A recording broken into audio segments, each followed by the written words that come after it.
authentic reality. Because so many people are living in unreality. They don't want to deal with reality. So they try and run away from it. They booze, drugs, drink, whatever you try to do. Entertainment, what is it that makes you want to run away from reality? God is a person. He is reality. And He wants to give you real life. I mean, God knows you're a sinner, but He doesn't come to condemn you. He said, I don't come to condemn you. I come to give you life. A life that is full, not stale, dead. A life that appears to be life, but in fact it's death. He gives real life. He is the heart and the person of eternal authenticity. Why is it that I, the chiefest of sinners here today, saved by His amazing grace, He's given me a divine pardon? Why is it that God has to use me? He's scraping the barrel here. Why don't you tell me about this God? He made you too. Why can't you speak of Him? Why are you so dumb when I ask you of Him? You could speak about politics, you could speak about the affairs of this fleeting world that's passing away, but when I ask you to speak of my God, who made you also, who created you in His image, who made you for a purpose, you're dumb. What can you say to me? I ask you to sing a song of love to this God who has invested so much into every human being. And you look at me like, well, I don't know. You know about the things of the world, you know about many things, but you don't know this. Why are you so ignorant? God never made the animals in His image, He made you in His image. And that image is so disfigured that image is so disfigured with sin, you stand there like, you know, like it's normal to be a dum-dum. It's not normal.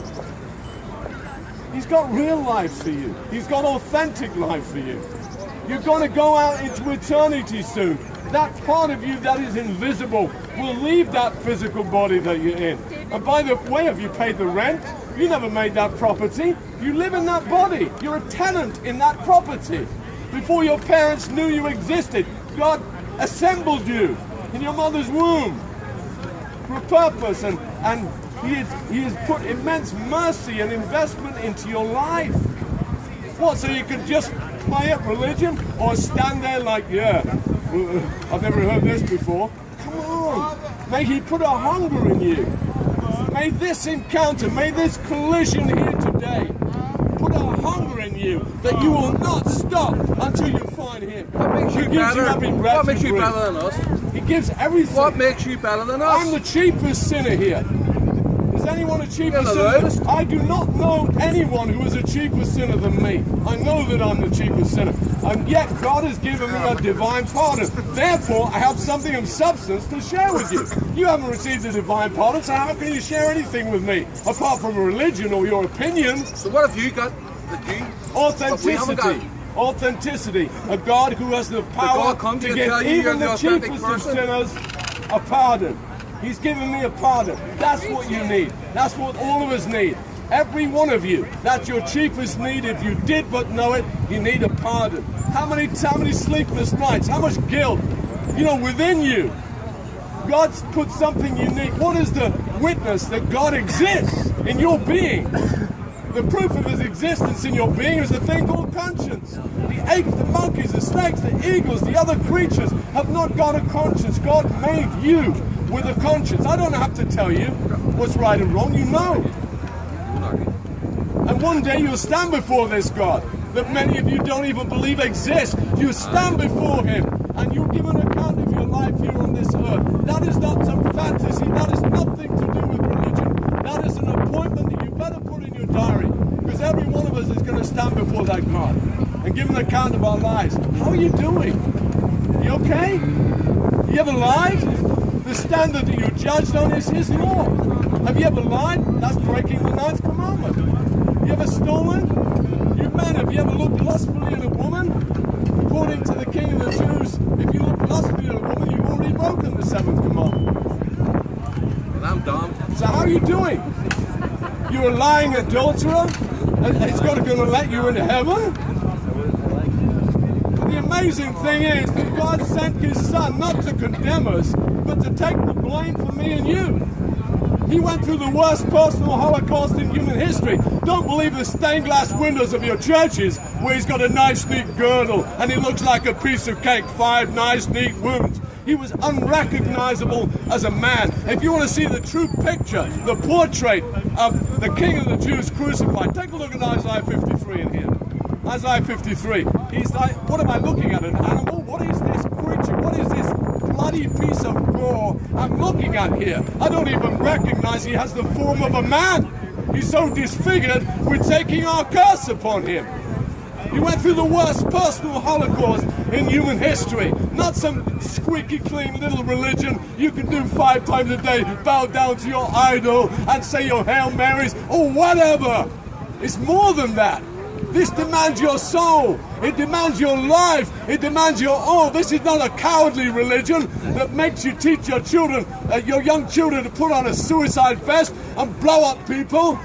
This is a heroic religion. This is a heroic God, not a cowardly God. My God is not a coward, he's heroic. And you'll never find a greater statement of heroism than when you look at him. Here's God. He could have thrown the whole race in the bin, in hell, that we deserve, having been breakers of his laws. But instead of doing that, he takes the blame for us and goes to the hell that we deserve. This is mind-blowing. This is something that will be never forgotten throughout eternity. It's unspeakable mercy. And yet mankind says, no, I want religion. You know why mankind wants false religion? Because it doesn't demand too much of him. And it allows him to be a sissy. It allows him to hang on to his sissiness. It allows him to hang on to his fantasy of being God of his own little cosmos. There is a God at the heart of this cosmos, and he's crucified. That is the way we know this God. His name is the God of Abraham, Isaac, and Jacob, and he demands everything of us. He demands our soul, our life, and our all. This is over our heads. This is over the head of the demand of the false religions of this world. It stretches you beyond yourself. He makes you a member of a new race, not a new religion, a new race, a race that has an assurance of heaven. How many of you haven't got an assurance of heaven? Why is it, except this young lady here, why is it that the chief of sinners, this person here, has got an assurance of heaven and you, a lesser sinner, hasn't? What use is your religion to you if he can't even deliver you a divine pardon or an assurance of heaven? I know if my heart stopped here today, I'd go into heaven's glory, into the arms of heaven's glory, in the arms of a crucified God, in a mansion that he's prepared even for me. This is unspeakable glory, unspeakable mercy. This goes beyond the parameters of false religion. He invites you to come to life. Not death, not the death of false religion. I don't come to condemn you, I come to give you life, and life more abundantly. I know that religious people haven't got life. Just look at them. They're not living. They may go through the routines, they may think they're doing God a service, but in fact they're not. They're not serving him at all. How can you serve God unless you're living? More than physically living. Well, living in the very kernel of your being, the very quick of your being, in the part of you that is invisible. Invisible? In your soul, God created you, and he's willing to restore that image. You'd rather be entertained by a man who's on the way to hell himself. You'd rather go to hell with him, would you? Is that how little you think of your soul? Yet God is calling this man, he's calling all of you to just get on your knees, acknowledge what you are. What does he have to do? What personal holocaust would God have to bring upon you before you fall on your face and acknowledge it's too much? Before you acknowledge before a God, what do you have to be stripped of everything? What do you have to have everything taken away? Go on to YouTube. You know, if you reject God's goodness, and His mercy and His love and treat it lightly and not you esteem it, then He'll send His severity. This guy, God is a God of goodness and of severity. If you want to see God's severity, take a look at the King of the Jews. Not recognizable as a human being, so disfigured with suffering for you and I when we were His enemies, when we were indifferent to Him, when we didn't want to know Him, when we were clinging onto our pathetic religion. He was giving His life. He was giving His life for us, laying His life down for us when we were enemies. What's wrong with being my God, pathetic? I don't know about your God, but my God specializes in the love After of all, the being enemy. pathetic is the When I first was step His to enemy, wisdom. He gave His life for me. I was the one that banged those nails into His hands and feet and caused us. You son of a bitch! It was you! Sins. I knew My it! sins. My sins nailed Him to that cross. Our sin, the sins of the whole human race. He doesn't come to give us religion, He comes to give us a new disposition. A disposition! You were born with the disposition of Adam and Eve. That's why you're dying. The first people that started to die was Adam and Eve when they broke God's holy oracle, His holy law. They started to die, and you're the seed of Adam and Eve. Tell me, and because do you break hate God's Eve law, more than Adam, that's why or you lie. roughly That's why equal? you steal. That's why you think evil thoughts, because you came and you inherited their sinful disposition. You're in a tyranny. You're in a cruel tyranny and deluded into thinking you don't need a God to set you free. The crucified God alone can give you true freedom. He said you will know the truth, and the truth will set you free. And whoso the Son sets free is free indeed. No, they're a You know Roman Him. citizen, and they're long dead. Thank The God. authenticity, the I thank my hallmark God of for that. authenticity is Exactly, European, had the power and the authority to blast away His enemies when they came to arrest Him that night in the Garden of Gethsemane. But He didn't. He chose not to use that power. He chose to submit to the Father's will and give His life for us. No greater love is any man than a man lays down his life for his enemies. He laid his life down. How you doing? What are you going to give back to Him? Why do you keep taking? Can't you see it's such a sin that you keep taking, soaking it in? His mercy, soaking God's mercy in. How about giving some mercy? Have you ever given mercy? Given real kindness where it hurts you? Can you it tell me, costs you does something? mercy follow sadism It costs him or everything. precede it? And is He it demanded necessary to be everything a of him, masochistic? to pay the price for me and you. What have we given Him in return? You know, made a religion of Him, made a squeaky These clean guys religion are that we can take out of a box at our convenience. 100% phony. Are we willing for that demand upon us of a and true they faith deny that it. is That's apostolic? even worse than being a Roman. Why are you opposing me today? Denying that If you're I'm a Roman. telling you lies, why are you opposing me? What we need You're opposing me is because Pope this is Francis, authenticity. Pope This is what God has Frankie done. This is what He going has brought. to And He's Hollywood. willing to do the same Yes. in you. Let him who has ears to hear, let him hear. This same God is coming to establish His government he on isn't. this He's a earth. Nazi. You know how I many don't times like Christians Nazis. pray that prayer? Thy kingdom come. Thy will be done on earth as it is in heaven. Yeah. Like a yo-yo. Have you ever asked Him, give us this day our daily bread? You know that you live not only by what you put in No, your that's belly. your tie. Man shall not live by bread alone. How many of you are trying to do that?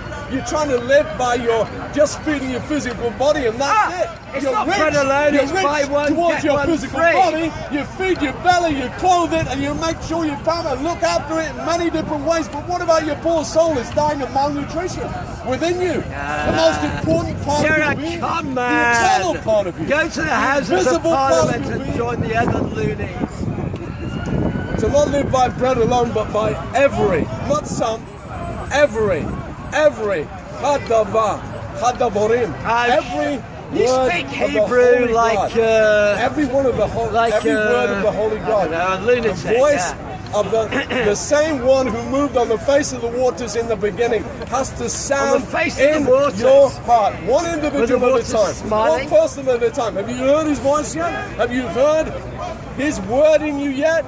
Because inside of you is chaos and darkness and death. He has to raise you from the dead. It's like a graveyard. Can you tell me why How many people are alive in this only graveyard? appeal to But he can young raise the women dead. and My God gay men? specializes in raising the dead. You do not need false religion. You need to be raised from the dead.